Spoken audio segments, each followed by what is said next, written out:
Well, I think it's really sad, the end of the late night service, that I myself am home in bed by that time. Right.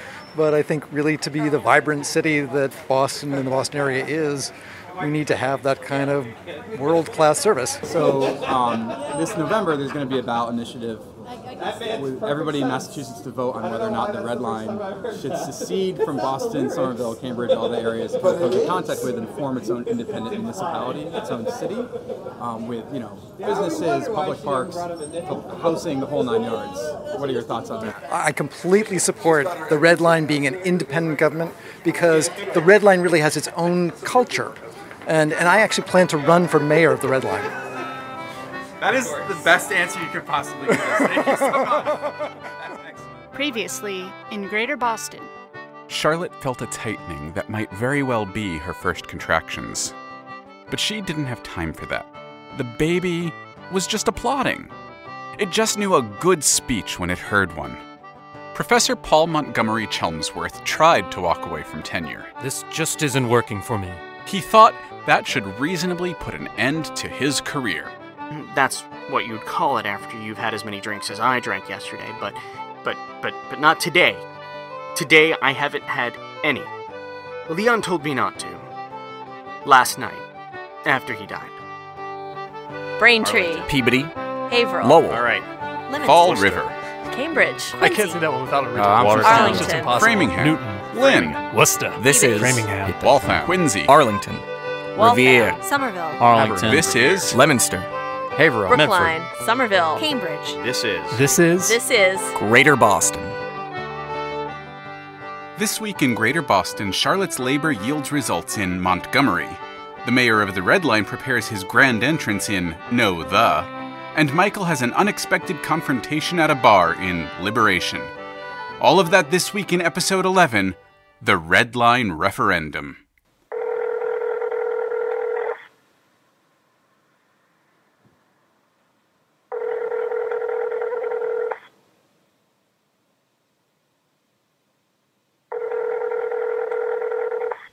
Hello, you have reached the voicemail of Leon&nbsp.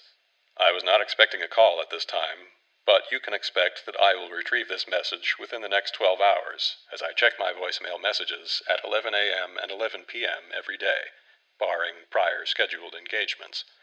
At the end of this message, 15 seconds from this moment, you will hear a beep. Following the beep, please leave your name, telephone number, complete message, and the time and date that you would like to receive a return phone call. If this is an unscheduled emergency, please hang up and dial 911. This means you, Dimitri. This message is for Michael Tate. My name is Uriah Connolly, and I own the property at 17 Orchard Street in Cambridge. I know you've been squatting in this property for the past several months, at least since my tenant, Leon&nbsp, died. I was unaware of his death until I heard him mentioned on the news in a speech by that Red Line nutjob. You can imagine my dismay to learn that someone I know nothing about has been living in my property for I don't know how long.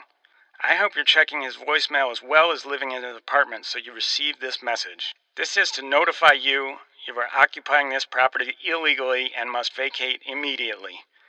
I appreciate that you have kept current on the rent these past few months, and so I will not be seeking back rent, although I will certainly press for reimbursement for maintenance if you have committed any damage to the structure.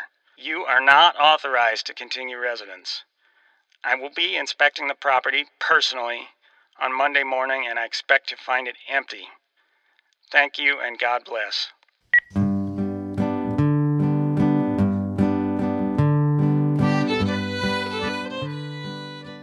Gemma was done with gastromancy. Charlotte had insisted, unable to bear the constant gurgles and farts that resulted from Gemma's gastromantic diet.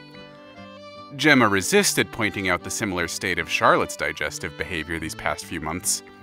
She knew that was unfair, even if it was true.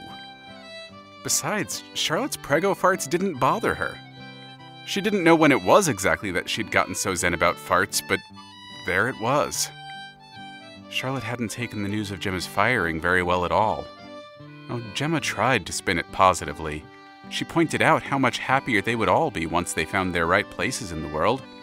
Charlotte wanted to return to work, and Gemma wanted to stay home. So it was all for the best, wasn't it?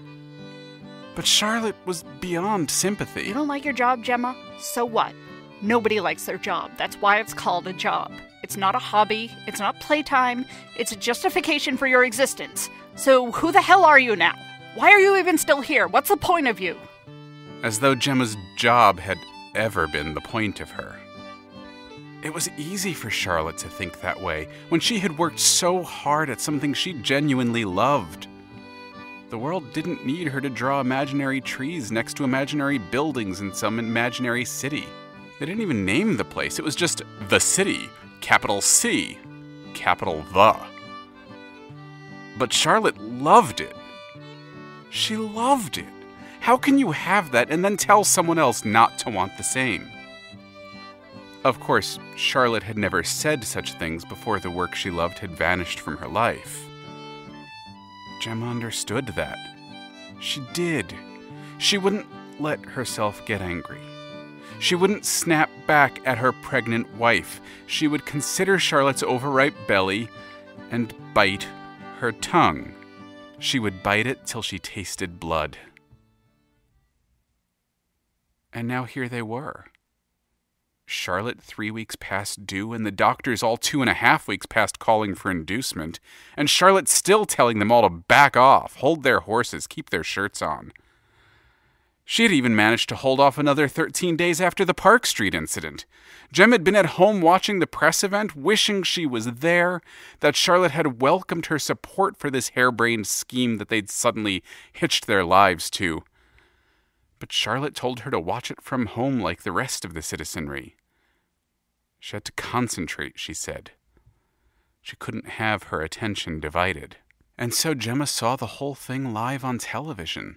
The first asshole jumping the gaps, the second asshole decidedly not jumping the gaps, and then suddenly there was Charlotte, hopping down into that chasm, belly and all. Gemma was sure a crazy thing like that would trigger labor in any woman, ready or not. But not Charlotte. Not until after the referendum, she still insisted. She almost made it, too. Another 24 hours was all she needed. She could have waited with Paul. Gemma refused to call him the mayor, since he wasn't the mayor of anything, not really. Just another weird old academic who thought knowing a lot about one thing meant he had important opinions about everything. Gemma would have gone if Charlotte had let her. Wasn't it traditional for political wives to be there for the party, at least? Well, it hardly mattered now, did it?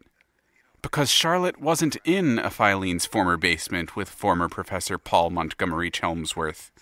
They weren't sitting together in their campaign headquarters watching the results roll in. She was at Brigham and Women's Hospital with Gemma. Here they were, with their go bag and their birth plan and their parents waiting downstairs. Every 10 minutes a doctor or nurse or intern wandered in to have a quick gander into Charlotte's vagina and offer brief encouragements. Charlotte's eyes stayed fixed on the television the entire time. Gemma, turn the sound off. They're only talking about the elections. I don't care about that. I just want the referendum results.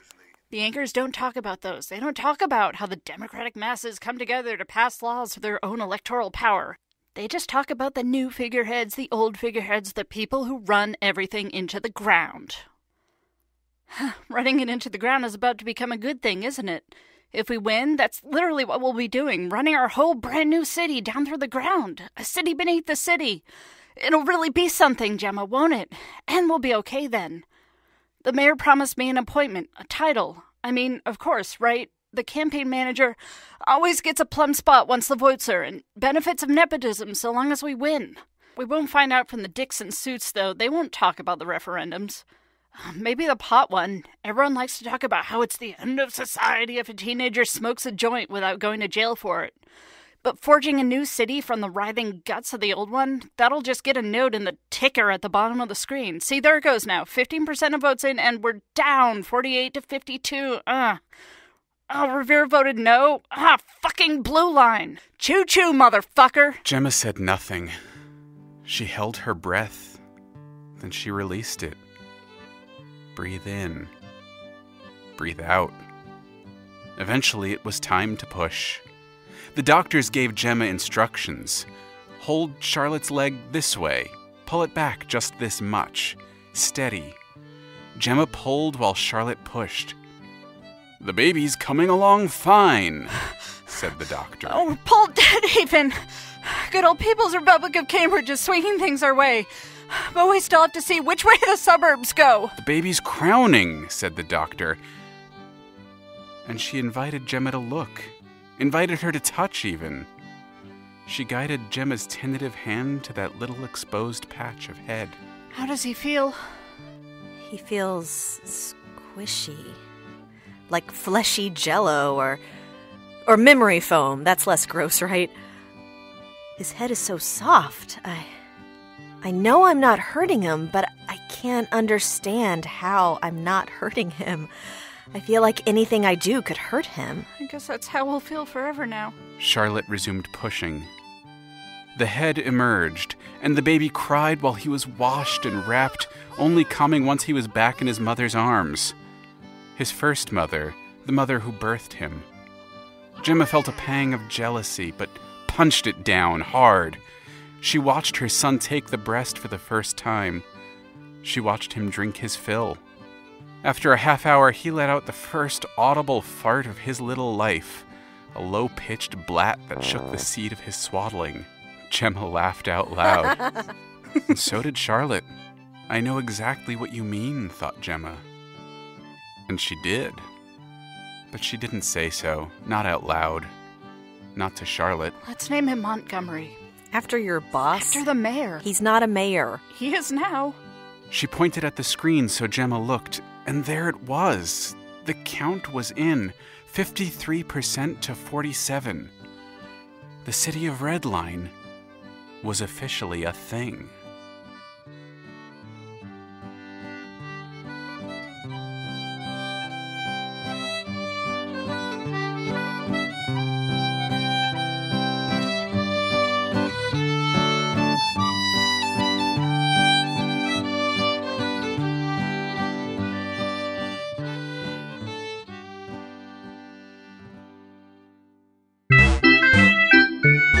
Future is coming to Wonderland. That's right.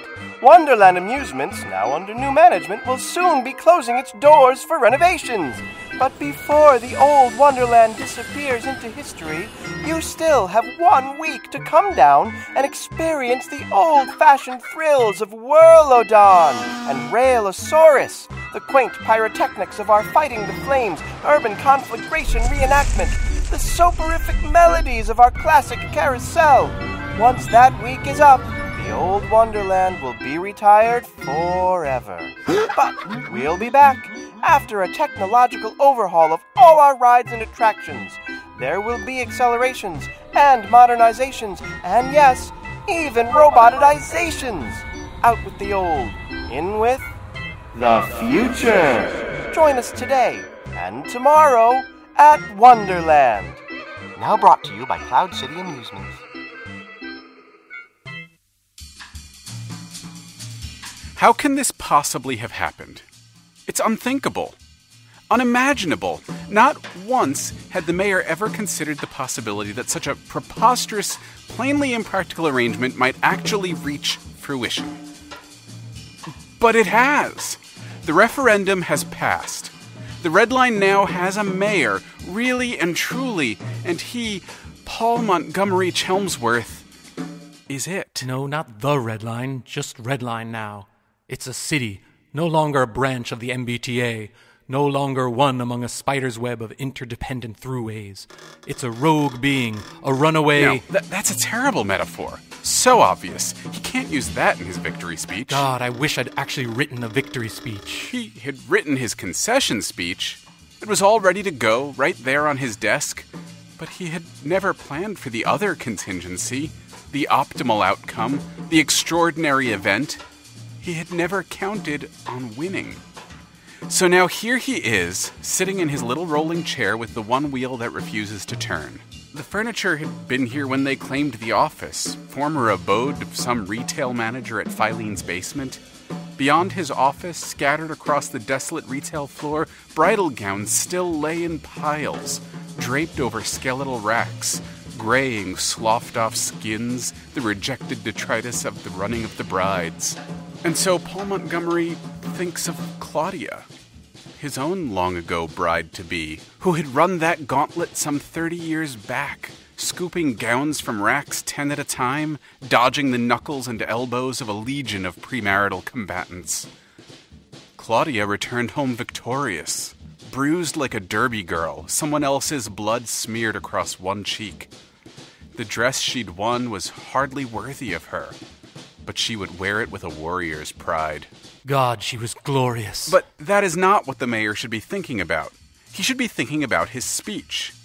This would be easier if Charlotte were here. Charlotte with her efficient dedication and her clever mind and her inspiring heroism. Charlotte had followed up on all the paperwork that needed to be filed. Charlotte had drawn up all those beautiful dreamscapes that papered the walls of the subway with fantastical visions of utopian transit. And where is she now that I have to face the consequences of her talent? In the hospital, giving birth to a baby. Meanwhile, 1,000 people are waiting to congratulate him, to cheer his achievement, to ask him when?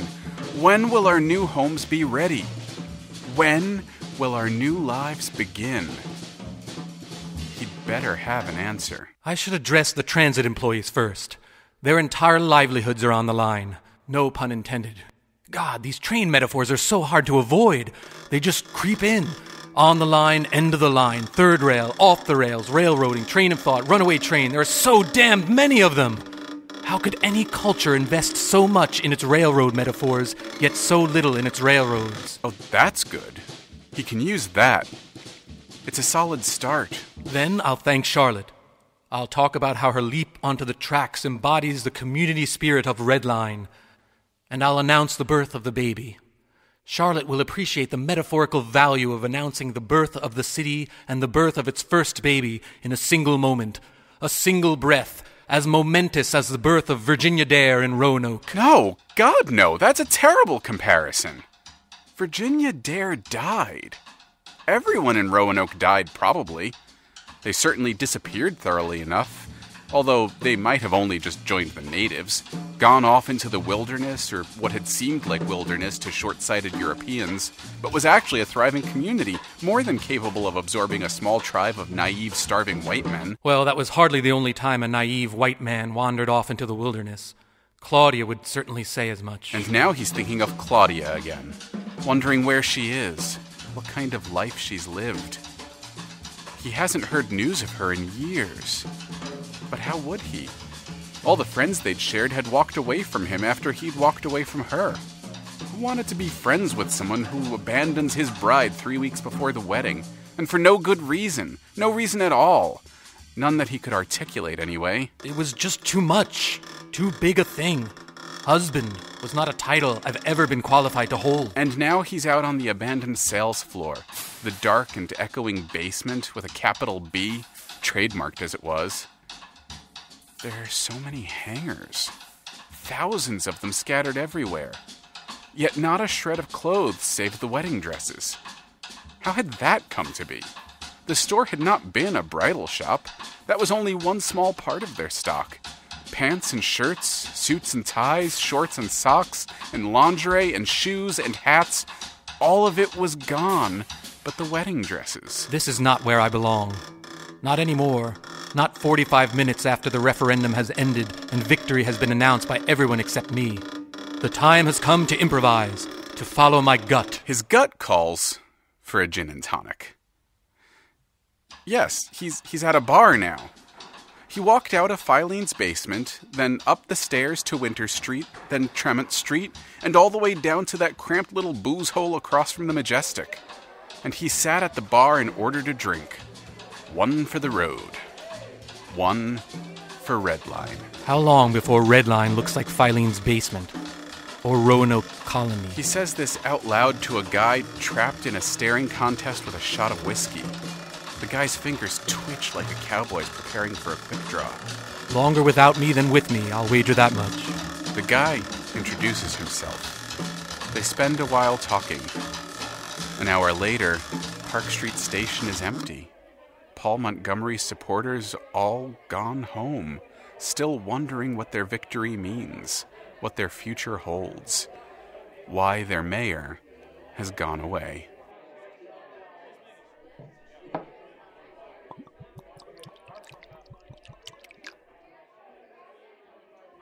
Hi. My name is Michael. I'm an alcoholic. I'm 3 months sober. Paul Montgomery Chelmsworth. The mayor. At your service. Tonight only. Huh.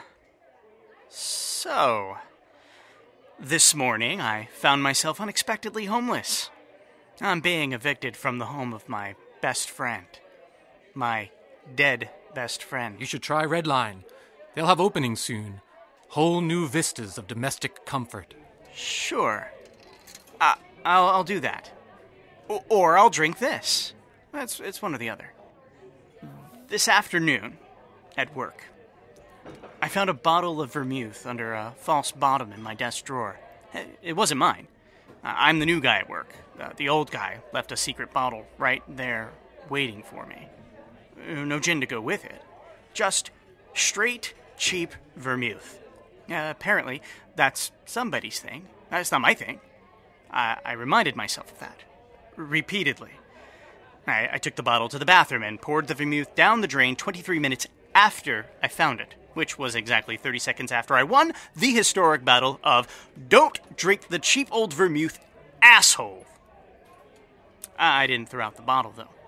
I didn't even rinse it. It's still under the false bottom. Still a few stray drops in it. I'm sure I could get them if I tipped the bottle just so, and work the tip of my tongue deep enough into the neck. Those drops would be right there for the tasting. But vermouth is not my thing. Whiskey is my thing. So now you've got a whiskey, and you're just going to walk away from your sobriety because you've lost your apartment? Not my apartment. Leon's apartment. I haven't had my job very long. Like I said, I'm the new guy. I was in the middle of a binge when I got it. I'm not even sure even if I understand the job that I'm doing.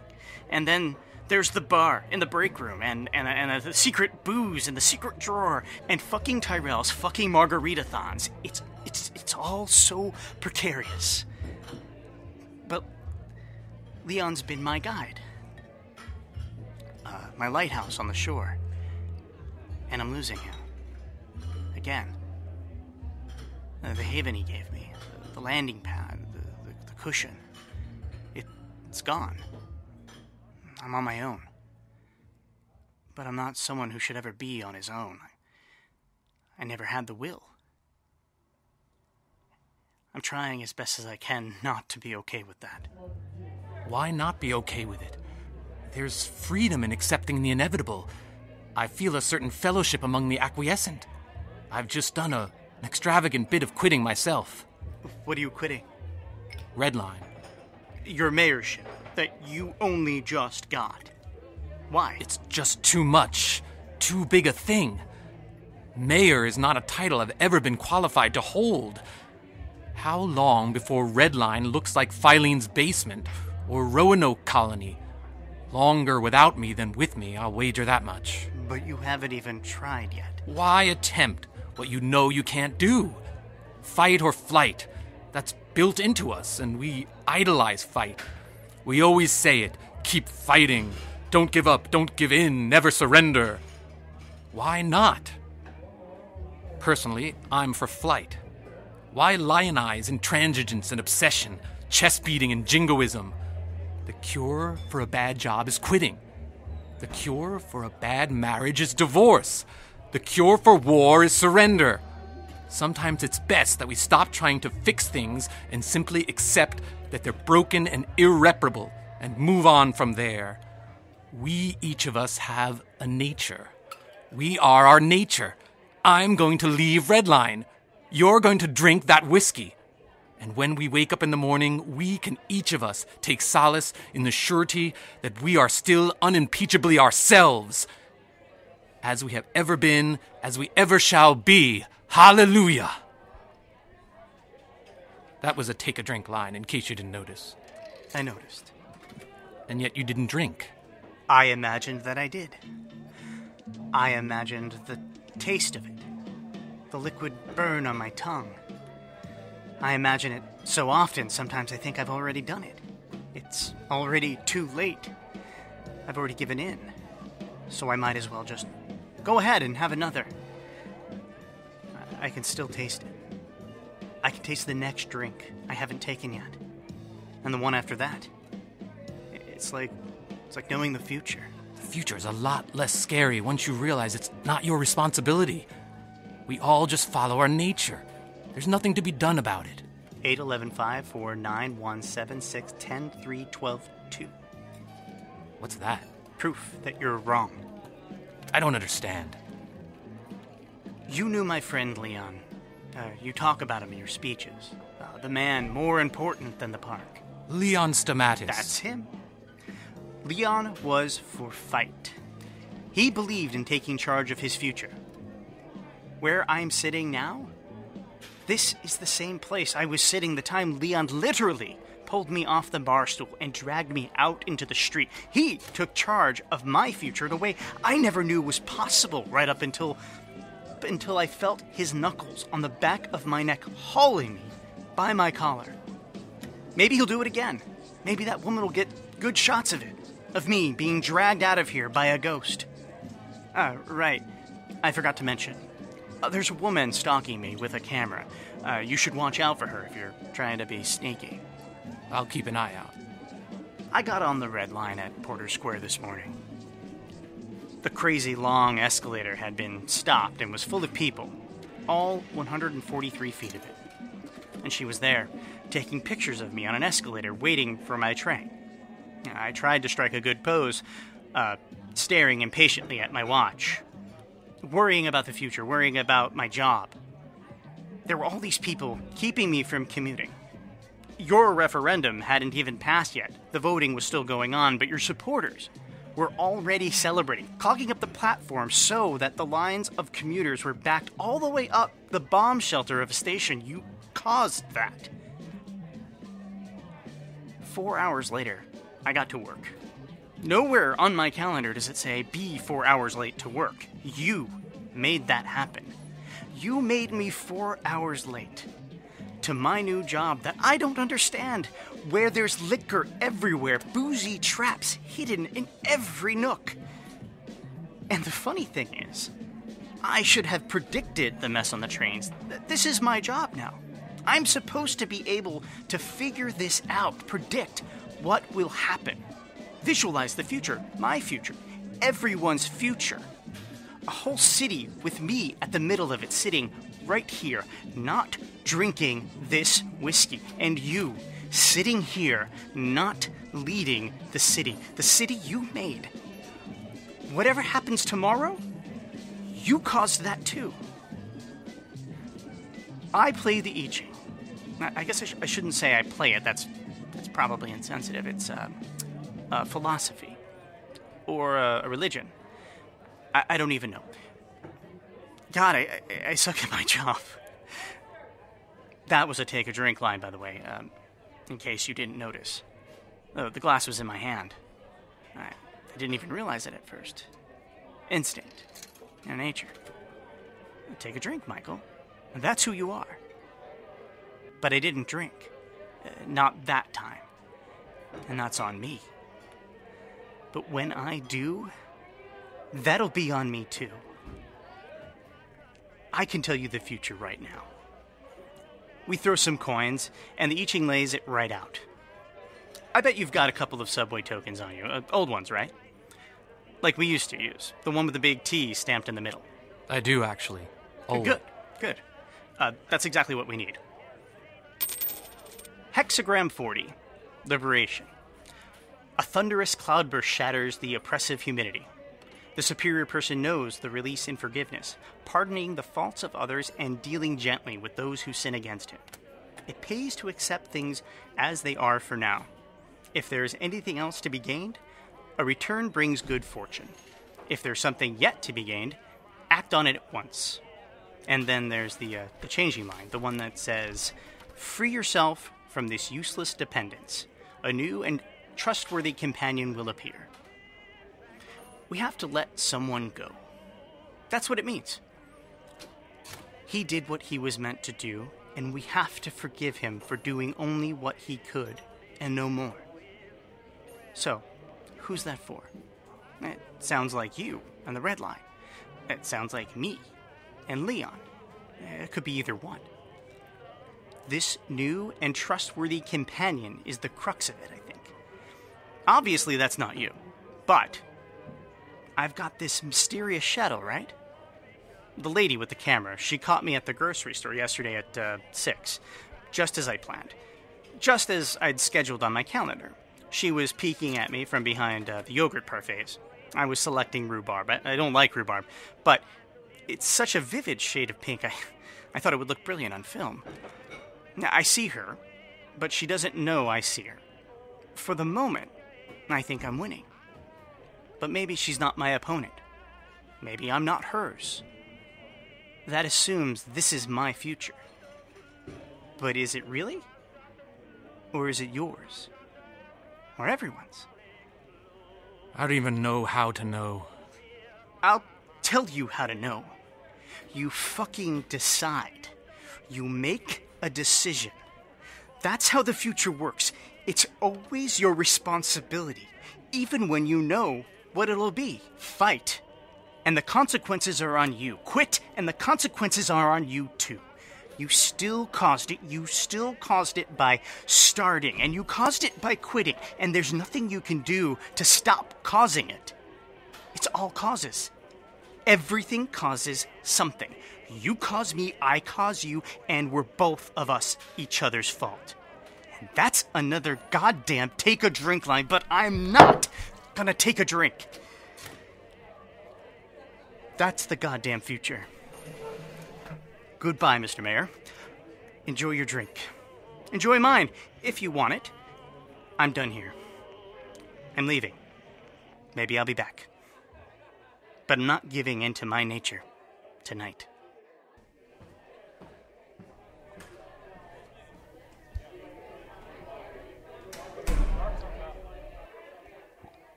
Greater Boston is written and produced by Alexander Danner and Jeff Van Driesen with recording and technical assistance from Marc Harmon.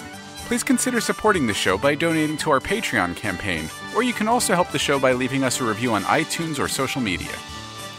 In order of appearance, this episode featured Braden Lam as Leon&nbsp, Alexander Danner as the narrator, Summer Unsinn as Charlotte Linzer-Coolidge, Lydia Anderson as Gemma Linzer-Coolidge, James Capobianco as the Mayor of the Red Line, and James Oliva as Michael Tate. Also featuring Ben Flaumenhaft as Leon's landlord and Mike Linden as the Wonderland ad announcer. Interviews recorded with Greater Boston residents. Charlie on the MTA is performed by Emily Peterson and Dirk Teedy. Green Valley Waltz and Shove That Pig's Foot a Little Farther in the Fire by Adrienne Howard, Emily Peterson, and Dirk Teedy. Drum tracks by Jim Johansson. Some sound effects and music used from public domain and Creative Commons sources. Episode transcripts will be posted online at greaterbostonshow.com. Greater Boston is written in part at the Writers' Room of Boston, a nonprofit workspace for Boston area writers. Find out more at writersroomofboston.org.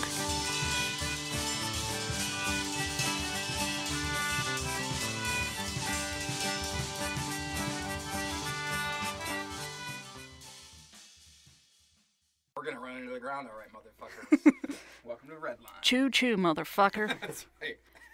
In fact, if you want to throw in a choo-choo, motherfucker, by all means do. Where appropriate, because I love that.